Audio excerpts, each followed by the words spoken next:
Nous sommes ici dans le pôle 1 de la matière sciences et techniques sanitaires et sociales qui s'intitule Qu'est-ce que la santé?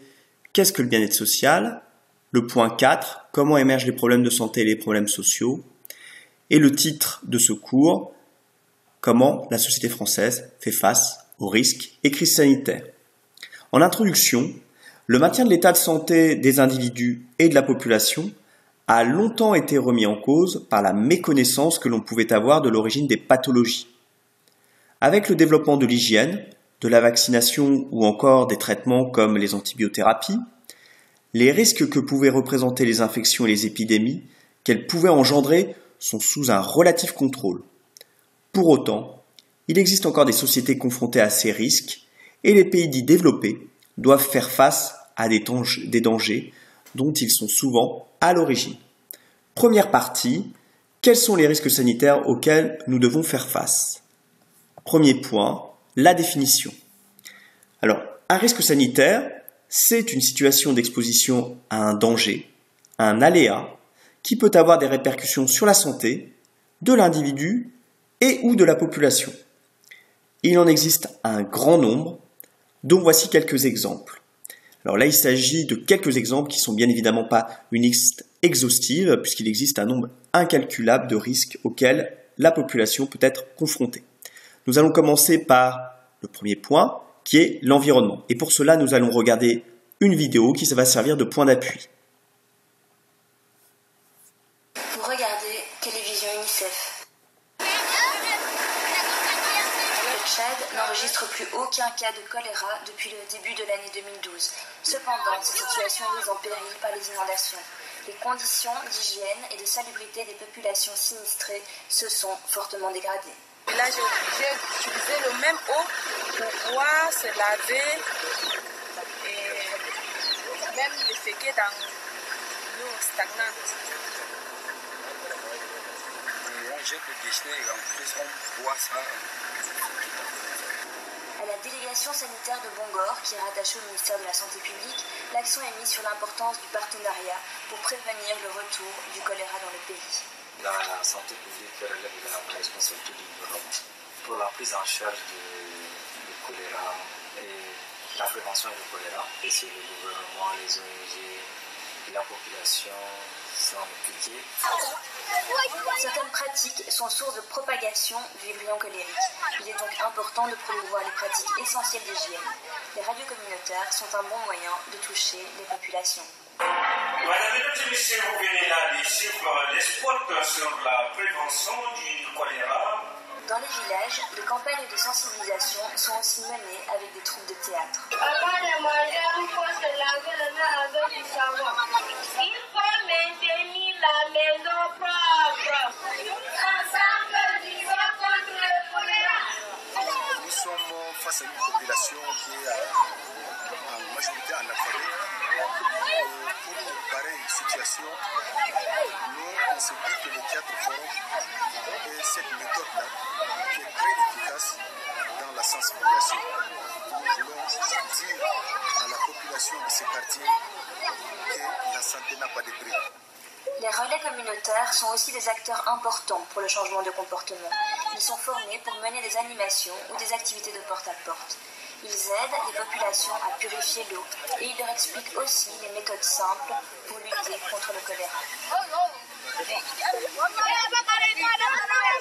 J'anime et j'informe les gens en cause de sensibilisation sur l'épidémie. Au début, c'était un peu difficile. Les gens ne comprenaient pas, mais avec les enfants à travailler, les gens commencent à comprendre eux-mêmes. Ils arrivent à passer des messages aux gens qui ne connaissent pas. L'UNICEF appuie également la construction de forages pour améliorer la couverture sanitaire du pays et donner accès à l'eau potable. Le défi est maintenant de maintenir à zéro le nombre de cas de choléra au Tchad. Il faut poursuivre de manière continue les activités de prévention. C'était Siri Kao pour Télévision UNICEF. Pour plus d'informations, rendez-vous sur unicef.org. Unissons-nous pour les enfants. Donc ici, l'eau est une ressource naturelle, une ressource liée à l'environnement. Alors bien évidemment, le risque présenté ici est infectieux, mais on est bien centré sur l'aspect environnemental. L'exemple de l'eau et donc du choléra est parlant. Au Tchad, l'accès à de l'eau potable est difficile, car il n'existe pas de système de traitement des eaux usées. L'eau souillée, par notamment les sels, est consommée par les populations et vecteur de nombreuses maladies, dont ici l'exemple du choléra. Alors, l'environnement, c'est bien plus que cela, ce n'est pas que l'eau. Il faut bien considérer que la santé de chaque individu est tributaire de son environnement. En effet, les besoins physiologiques de chacun, mais aussi la fragilité physique de notre espèce, nous rendent sensibles aux aléas environnementaux.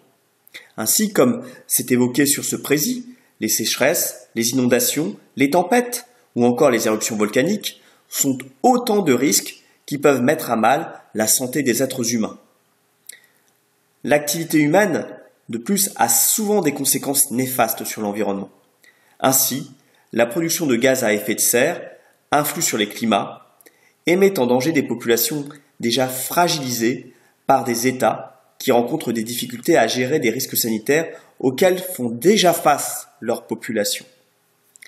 Deuxième facteur que nous allons évoquer maintenant, c'est celui lié au risque de l'agriculture et de l'élevage. Donc nous allons toujours prendre appui sur une vidéo. On les retrouve partout, dans la terre, dans l'eau, dans l'air et dans nos maisons. Ce sont les pesticides qui représentent un marché de 2 milliards d'euros. Tous ces produits de synthèse ont permis d'améliorer la productivité agricole, mais ce sont de véritables cocktails chimiques dont on ne connaît pas toujours les conséquences à long terme pour l'homme. Notre dossier du jour se penche donc sur ce sujet controversé. Sous le terme pesticides, on trouve en réalité plusieurs produits.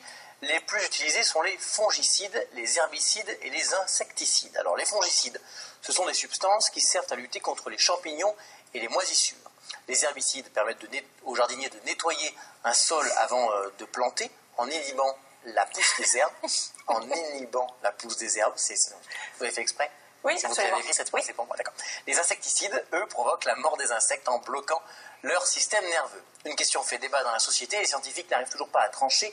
Les pesticides sont-ils aussi dangereux pour l'homme que pour les insectes et les mauvaises herbes? De fait, on connaît bien l'avantage de la grande famille des pesticides, mais beaucoup moins leurs inconvénients.